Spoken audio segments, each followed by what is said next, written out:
Warning, censorship. Warning, censorship. Warning, censorship. Hey folks, how are you digging those new travel restrictions that kicked in on Monday? You know how Canadians are being shuttled off into hotels that are now quarantine facilities. Hopefully these properties aren't supersized versions of the Roach Motel. Black Flag Roach Motel. Roaches check in, but they don't check out. Yikes, forget about black flags. I think the feds want returning snowbirds to wave the white flag of surrender. But it is perversely amusing to see the federal government scrambling to contain potential inbound candidates who might test positive for the Wuhan virus, because the feds are about a year too late on this file, really. Do you remember around this time last year when we would make almost daily visits to Toronto's Pearson International Airport to prove the fallacy that the borders had been closed?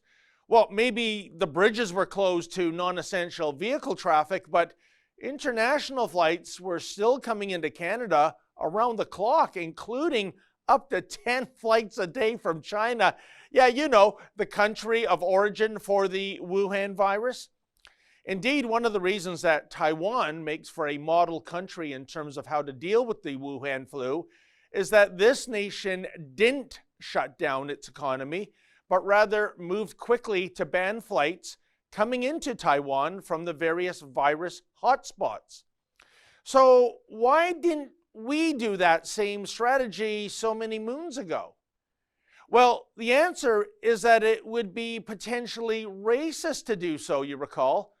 I mean, we must be sensitive when it comes to diversity, after all. Diversity is our strength, and if we banned flights coming into Canada from certain diverse nations, well, that's egregious. It would be like building a wall for border security or something. This is especially true when it comes to the way this current federal Liberal government rolls, because we know how Justin Trudeau feels about China. Sure, thanks to spawning the virus, China is responsible for untold trillions of dollars of economic damage the world over. Oh, but Justin, he admires communist China. There's a level of admiration I actually have for China, because their basic dictatorship is allowing them to actually turn their economy around on a dime and say we need to go green as fast. Thank you ever so much, Prime Minister Blackface. You know, to this day, folks, I still cannot believe that a man who would go on to be the leader of a Western democracy would wax poetically about a brutal communist regime, one that continues, by the way, to illegally detain 2 Canadian citizens in an inhumane fashion.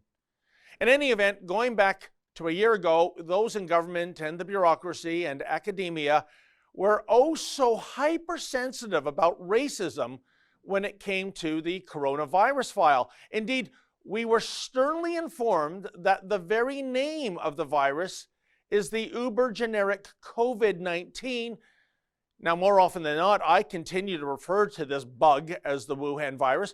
President Donald Trump almost always called this virus the China virus, but when COVID is referred to in such a way, well, the progressives just lose their minds. Oh, you can't blame China, they would say. You can't single out this country, the country of origin, for the starting off point for this virus, because that's racist. Even though there was a long history, folks, of naming a virus after the point of origin.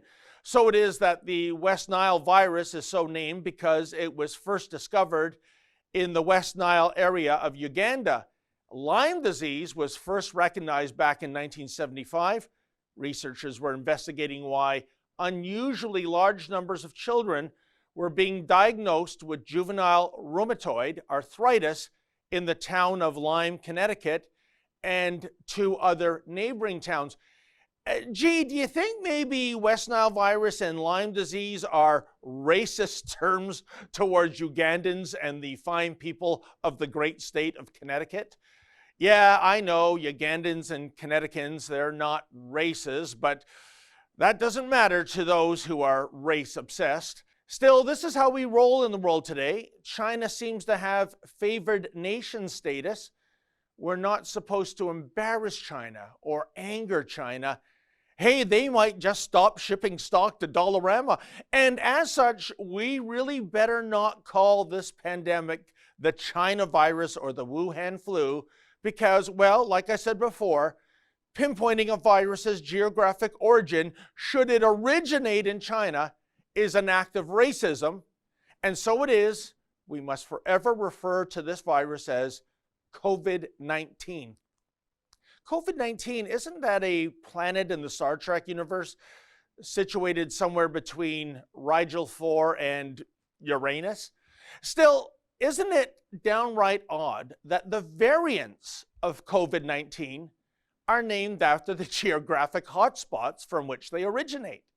So it is we have the UK variant and the South African variant and the Brazilian variant, as opposed to COVID-19 A, B, and C.